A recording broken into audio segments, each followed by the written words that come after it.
ఆళ్ల రామకృష్ణారెడ్డి తిరిగి వైసీపీ పార్టీలో జాయిన్ అయ్యారు. అయితే గత కొంతకాలంగా పార్టీకి సంబంధించి దూరంగా ఉన్నటువంటి ఆళ్ల రామకృష్ణారెడ్డి మంగళగిరికి సంబంధించి 2019 ఎన్నికల్లో నారా లోకేష్ ని ఓడించి వైసీపీ పార్టీకి ఒక విజయాన్ని సాధించిన కీలక వ్యక్తిగా ఉన్నారు. అయితే 2024 ఎన్నికలకు సంబంధించి మంగళగిరిలో కొత్త వైసీపీ ఇన్ఛార్జిని నియమించడంతో ఆయన కొంత అసంతృప్తికి లోనయ్యారు. పార్టీకి సంబంధించి అలాగే జగన్మోహన్ రెడ్డి పైన కూడా కొన్ని విమర్శలు చేశారు. ఆ తర్వాత ఆయన వైఎస్ఆర్ కాంగ్రెస్ పార్టీకి రాజీనామా చేసి కాంగ్రెస్ పార్టీలో చేరారు. కాంగ్రెస్ పార్టీ షర్మిల సమక్షంలో ఆయన కాంగ్రెస్ పార్టీకి సంబంధించి కార్యక్రమాలు కూడా చూస్తుంటారు. ఈ నేపథ్యంలోనే ఆయన తిరిగి వైసీపీలో జాయిన్ చేసుకోవాలని చెప్పేసి జగన్మోహన్ రెడ్డి కానివ్వండి, అలాగే వైసీపీకి సంబంధించినటువంటి కీలక నేతలందరూ భావిస్తూ వచ్చారు.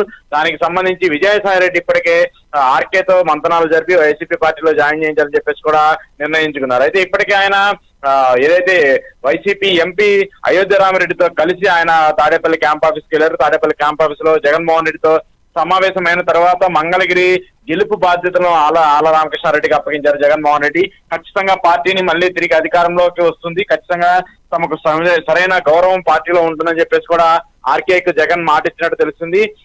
మంగళగిరిలో ఏదైతే వైసీపీ అభ్యర్థి గెలుపుకు సహకరించాలని చెప్పేసి కూడా ఆయన చెప్తూ వస్తున్నారు. వైసీపీ గెలిచిన తర్వాత ప్రభుత్వానికి సంబంధించి ఒక కీలక బాధ్యతలు కూడా అప్పచెప్తామని చెప్పేసి కూడా ఆర్కేకు జగన్ ఆఫర్ ఇచ్చినట్టు తెలుస్తుంది. దీనికి సంబంధించి ఆర్కే కూడా దానికి సుముఖత తెలిపినట్టు తెలుస్తుంది. ఏదైతే పార్టీలకు సంబంధించి గతంలో కొన్ని విభేదాలు ఉన్నప్పటికీ ఈసారి జగన్మోహన్ రెడ్డి ఎక్కడా కూడా వైసీపీకి సంబంధించినటువంటి వ్యతిరేకతను ఎక్కడా కూడా బయటపడే విధంగా చూసుకోవద్దనుకుంటున్నారు.